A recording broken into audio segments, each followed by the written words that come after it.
Olá, então passando mais uma vez aqui para falar sobre as coisas relacionadas entre a cirurgia plástica, doenças em geral, e hoje eu queria estar falando sobre tabagismo, e dia 16 de novembro é uma data em que o mundo todo está envolvido no combate ao fumo. Então, tabagismo é uma toxicomania que traz dependência física e psicológica. No tabaco são encontradas mais de 4.720 substâncias tóxicas, entre elas a nicotina, que é responsável pela dependência química. Um dado importante, 90% das mortes causadas por câncer de pulmão tem como origem o tabagismo. Então, é muito importante. E isso está intimamente relacionado com a cirurgia plástica em geral, mais uma vez por causa do processo de cicatrização. Eu vou fazer uma analogia aqui para poder conseguir explicar mais ou menos como que isso acontece em relação à cirurgia plástica, e funciona assim. No sangue nós temos células chamadas hemácias, e as hemácias a gente pode mais ou menos fazer uma analogia como se fosse um trabalhador braçal. Nessa hemácia existe uma proteína chamada hemoglobina, então a gente poderia, nessa analogia, é um trabalhador braçal que carrega um carrinho, e dentro da hemoglobina, essa proteína, é que é carreado o oxigênio e o gás carbônico.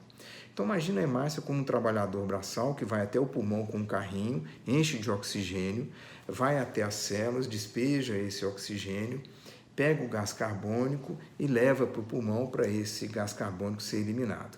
Então, o que acontece com o tabaco, a nicotina e todas essas substâncias? Elas ocupam o lugar do oxigênio no carrinho, ou seja, as hemácias ou parte delas ficam andando para lá e para cá, em vez de carregar oxigênio e gás carbônico para fazer essa troca vital, ela fica ocupada com nicotina e, portanto, não consegue fazer isso.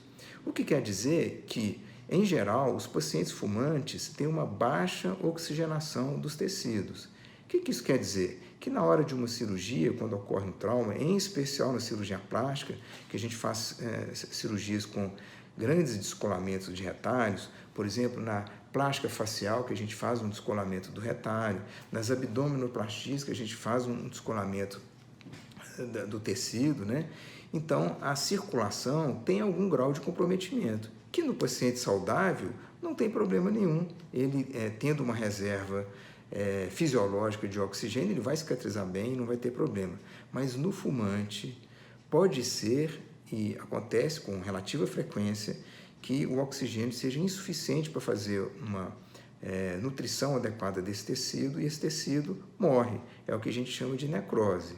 Então, às vezes, a cirurgia é bem conduzida pelo cirurgião, ela é bem conduzida também pelo paciente, no sentido de tomar os cuidados, mas, infelizmente, a cicatrização não ocorre como deveria acontecer, e daí advir as necroses com cicatrizes inestéticas e, às vezes, a insatisfação. Então, é muito importante que pacientes e médicos troquem essas informações, em especial o médico informar ao paciente que ele, sendo fumante, tem um risco maior de desenvolver essa complicação chamada de necrose, ou até mesmo uma cicatriz esteticamente não muito boa em função disso. Cabe ao médico e cabe ao paciente dialogarem sobre isso e trocarem essas informações para que o paciente bem informado tenha a opção de estar operando nessa condição ou não. Via de regra, os cirurgiões plásticos, para não dizer que não gostam, na maioria das vezes não operam pacientes fumantes, porque às vezes faz um trabalho lindo, um trabalho fantástico na cirurgia plástica, e aquilo tudo acaba se perdendo em função dessa complicação. Então, essa é a palavra que eu queria dar a respeito.